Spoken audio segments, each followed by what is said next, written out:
ወላሂ ሶስት ነው። ሶስት ስም ነው የተሰጣችሁ።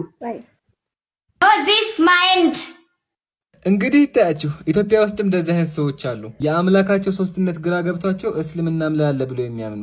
እኔ ግን በሱ አልፈርድም። ያው ያስተማሯትን ነው። ወገናችን ግን ማለት ነው ሶስት አምላክ ስትይ ምን ማለት ፈልገች ነው? እስኪ አስረጅኝ። ቃሉን እስኪ ይዩት። ወላሂ አብ ወልድ መንፈስ ቅዱስ። ያው ለደዚህ አይነት ሰዎች መልስም አያስፈልግም ነበረ። ግን ደግሞ ሂዳያ በአላህ እጅ ስለሆነ መጽሐፋቸውን እናስተምራቸው፣ ያለውን ነገር ደግሞ እንግለጽላቸው።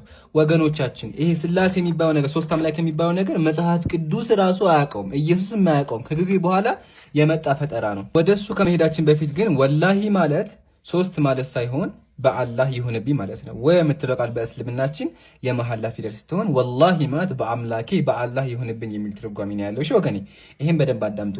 አሁን ወደ ስላሴው ስንመጣ መጽሐፍ ቅዱስ ላይ እግዚአብሔር አንድ የሚናገረው ንግግር አለ። መጽሐፈ ኢዮብ ምዕራፍ 23 ላይ ተመልከቱ።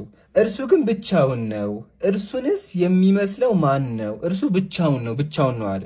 እናንተ ግን ምን ትላላችሁ? ብቻውን ሳይሆን ከጎኑ እኮ ሌላ ሁለት ሰዎች ሁለት አምላኮች አለ ትላላችሁ። አያችኋ? እግዚአብሔር ግን እኔ ብቻዬን ነኝ እርሱ ብቻውን ነው ተባለ መጽሐፍ ቅዱስ ላይ። እንዲሁም ደግሞ ኢሳይያስ ምዕራፍ 45 ላይ እግዚአብሔር ምን አለ? እኔ ግን እግዚአብሔር ነኝ፣ ከእኔ ሌላ ማንም የለም፣ ከእኔ በቀር አምላክ የለም አለ። እኔ እያለ ተናገረ፣ 1% ማለት ነው። እናንተ ግን አንድ ሳይሆን ሶስት ነው ትላላችሁ። ምሳሌ መጽሐፋችሁ ላይ እንዳለው ማለት ነው። ስላሴ እንደዚህ ይላል፣ የትእዛዛቸው ባህሪ አንድ የሆነ ሶስት ጌቶች ናቸው ይላል። ሶስት ጌቶች አያችሁ። እግዚአብሔር ግን ምንድን ነው ያለው? እኔ ብቻዬን ነኝ፣ እናንተ ግን ትላላችሁ ሶስት ናችሁ ትላላችሁ ማለት ነው። ከሱም አልፋችሁ ደግሞ አምላክ ምድር ላይ መጥቶ ታዘለ ትላላችሁ። እና ይሄ ነገር ፈጠራ ነው እንጂ መጽሐፍ ቅዱስ ላይም የለም። ቁርአን ላይ አምላካችን አንድ የሚናገረው ንግር አለ። እሱ ላሳያችሁ ትምህርት እንዲሆናችሁ ማለት ነው።